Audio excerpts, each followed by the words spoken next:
اللہ تعالیٰ نے حضور اکرم صلی اللہ علیہ وسلم کو کب بنایا؟ کچھ لوگ کہتے ہیں کہ آپ کو اللہ کے نور سے بنایا گیا، اور یہ بھی کہ آپ کو آدم علیہ السلام سے پہلے بنایا گیا۔ کیا یہ صحیح ہے؟ شیعہ کا یہ عقیدہ ہے کہ اللہ تعالیٰ نے اپنے نور سے رسول اللہ صلی اللہ علیہ وسلم اور اہل بیت کا نور بنایا، پھر ان سے پوری کائنات کو بنایا۔ یہ اہل ایمان کا عقیدہ نہیں ہے، بلکہ رسول صلی اللہ علیہ وسلم کے بارے میں قرآن حکیم ہمیں تعلیم دیتا ہے۔ سورۃ کہف آخری آیت ہے، قل اے نبی کہو انما انا بشر مثلکم، میں تمہارے جیسا انسان ہوں۔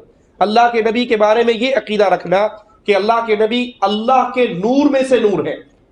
ایک تو ہے نور ہدایت، اللہ کے رسول صلی اللہ علیہ وسلم ہدایت کا نور لے کر آئے، لیکن کوئی یہ سمجھے کہ رسول کریم صلی اللہ علیہ وسلم اللہ کے نور میں سے نور ہے، جیسے اذان سے پہلے ہمارے علاقوں میں آواز گونجتی ہے الصلاۃ والسلام علیک یا نورا من نور اللہ، کہ محمد صلی اللہ علیہ وسلم اللہ کے نور میں سے نور ہے۔ یہ عقیدہ کفر کا عقیدہ ہے۔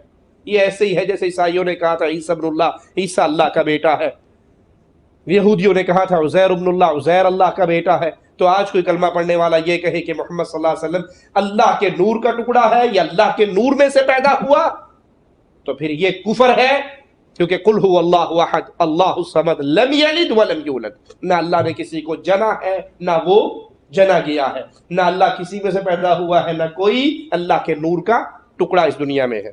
السلام علیکم ورحمۃ اللہ تعالی وبرکاتہ۔ ناظرین محترم، امید کرتا ہوں کہ یہ پوری ویڈیو آپ نے ملاحظہ کر لی ہوگی۔ اب میں آپ کو بتا دوں کہ یہ بندہ ہے کون۔ یہ بندہ ہے توصیف الرحمان، جو غیر مقلد کا، وہابیوں کا بہت بڑا عالم کہلایا جاتا ہے، جو سعودی عربیہ میں رہتا ہے اور وہیں سے رہ کر پوری دنیا میں فتنیت اور فساد پھیلاتا رہتا ہے۔ اس کی سوشل میڈیا پر بہت سارے کلپس موجود ہے، آپ دیکھ سکتے ہیں کہ اس کا بیان کس طریقے سے ہوا کرتا ہے۔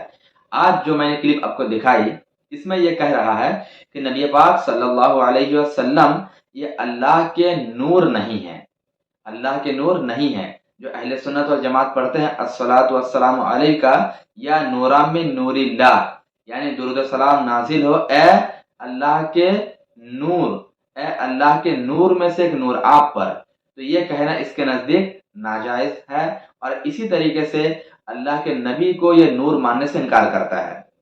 اب اس کی دلیلیں سنیں، یہ کیا کہتا ہے کہ اگر اللہ کے نور کا ایک ٹکڑا رسول پاک صلی اللہ علیہ وسلم کو مان لیا جائے تو جزئیت ثابت ہو جائے گی۔ یعنی اب ایسے ہو جائے گا کہ جیسے عیسیٰ علیہ السلام کے بارے میں عیسائیوں نے کہا تھا کہ وہ اللہ کا بیٹا ہے، اللہ کا جز ہے، اللہ کا پارٹ ہے، اسی طریقے سے یہودیوں نے حضرت عزیر علیہ السلام کے بارے میں کہا تھا وہ ابن اللہ، وہ اللہ کے بیٹے ہیں، وہ اللہ کے جز ہیں، اللہ کے پارٹ ہیں۔ تو یہ دلیل پیش کرتے ہوئے کہنا چاہ رہا ہے کہ اگر نبی پاک صلی اللہ علیہ وسلم کے نور کو اللہ کا نور قرار دے دیا جائے، اللہ کے نور کا ایک حصہ قرار دے دیا جائے، تو پھر یہاں بھی اللہ سے جزیت ثابت ہو جائے گی اور شرک ہو جائے گا، معاذ اللہ رب العالمین۔ اس طریقے سے یہ لوگ بھولے بھالے مسلمانوں کو گمراہ کرتے ہیں اور قرآن و حدیث کا غلط معنی اور مفہوم بیان کرتے ہیں۔ ناظرین کرام، سب سے پہلے میں آپ کو بتاؤں کہ اللہ کے نبی نور ہیں یا نہیں۔ اللہ تبارک و تعالیٰ نے قرآن پاک میں ارشاد فرمایا، 6 پارے میں ہے، قد جاءکم من اللہ نور و کتاب مبین، تحقیق کہ تمہارے پاس اللہ کی جانب سے ایک نور آیا اور روشن کتاب آئی۔ اب یہ نور کیا ہے؟ یہ نور، میں اس کی تفسیر کی اگر آپ کو بتاؤں تو ادھر ادھر کا حوالہ پیش نہ کروں، تفسیر کی مایناس کتاب جو درسگاہوں میں مدارس میں پڑھائی جاتی ہے، تفسیر جلالین شریف، اس میں لکھا ہے، اس نور کی تفسیر کرتے ہوئے صاحب جلالین نے لکھا ہے، ہوا نور النبی صلی اللہ علیہ وسلم، یعنی قد جاءکم من اللہ نور میں جس نور کا ذکر آیا ہے وہ نور مصطفیٰ صلی اللہ علیہ وسلم ہے۔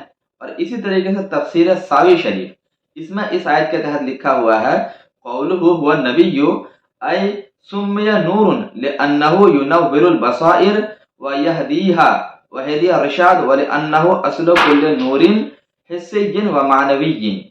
اب دیکھیں، تفسیر کی معتبر کتابوں میں لکھا ہے کہ یہاں پر اس آیت کریمہ میں نور سے مراد کیا ہے؟ نور مصطفیٰ صلی اللہ علیہ وسلم ہے۔ اب یہ ظالم کہہ رہا ہے کہ نبی پاک صلی اللہ علیہ وسلم یہ نور نہیں ہے بلکہ یہ بشر ہے، اور نبی کے بشریت کو ثابت کرنے پر تلا ہوا ہے۔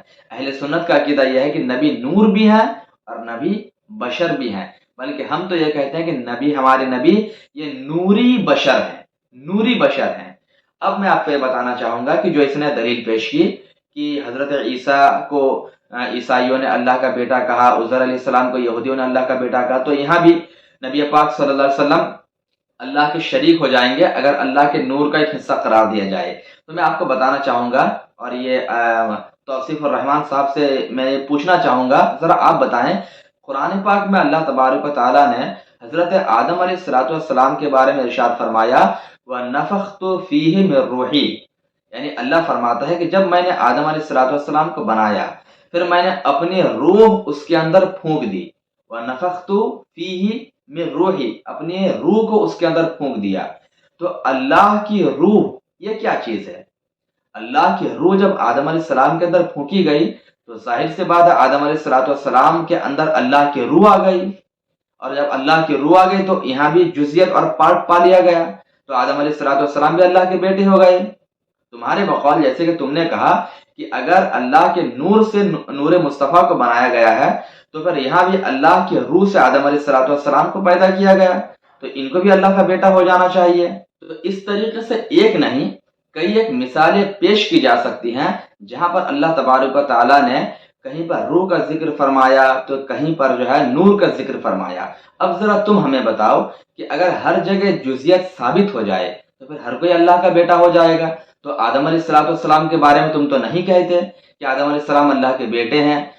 حضرت صالح علیہ السلام کی اونٹنی کے لیے اللہ نے ارشاد فرمایا ناقۃ اللہ، اللہ کی اونٹنی۔ تو تم بتاؤ اللہ کی اونٹنی اس کا کیا مطلب ہو سکتا ہے؟ کچھ مطلب نکل سکتا ہے؟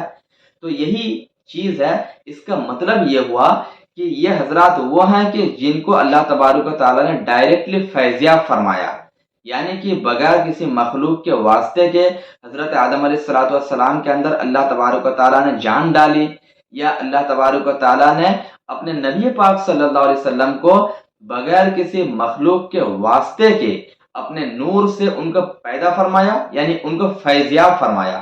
یعنی نبی پاک صلی اللہ علیہ وسلم کا نور یہ اللہ کے نور کا حصہ ہے۔ اس کا مطلب یہ ہے کہ حضور صلی اللہ علیہ وسلم کسی مخلوق کے واسطہ کے بغیر ڈائریکٹلی اللہ سے فیض پانے والے ہیں، اللہ کی ذات سے فیضیاب ہونے والے ہیں۔ تو یہ یہاں پر مطلب ہے، یہ یہاں پر قطعاً مطلب نہیں ہے کہ اللہ کے نور کا ایک حصہ ہو گئے تو ایک ٹکڑا پا لیا گیا اور اللہ کا بیٹا ہونا ثابت ہو گیا، یہ مطلب ہرگز نہیں ہے۔ اور رہی بات عیسیٰ علیہ السلام کی اور عزیر علیہ السلام کی، تو وہ تو یہودی اور نصارہ نے کہا تھا، اس سے دلیل پکڑنا بلا وجہ کی بات ہے۔ یہ تو وہی والی بات ہو گئی کہ مارے گھٹنا پھوٹا سر، یعنی کہیں کی دلیل لا کر کہیں چپکا دو اور کہو کہ یہ سنی لوگ گڑبڑ شڑبڑ کرتے رہتے ہیں۔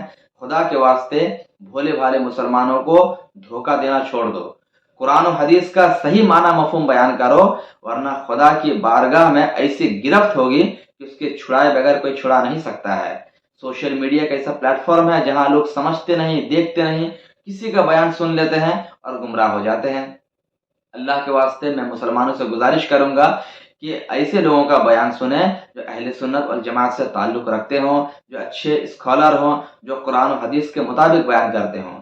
ایسے لوگوں کا بیان سنیں گے جو قرآن و حدیث کے مخالف بیان کریں، غلط معنی مطلب بیان کریں، تو بلا شبہ آپ کا ایمان بچانا مشکل ہو جائے گا۔ اللہ تبارک و تعالی ہم سبوں کو ایسے گمراہ اور گمراہ گر لوگوں سے بچنے کی توفیق عطا فرمائے۔ السلام علیکم ورحمۃ اللہ۔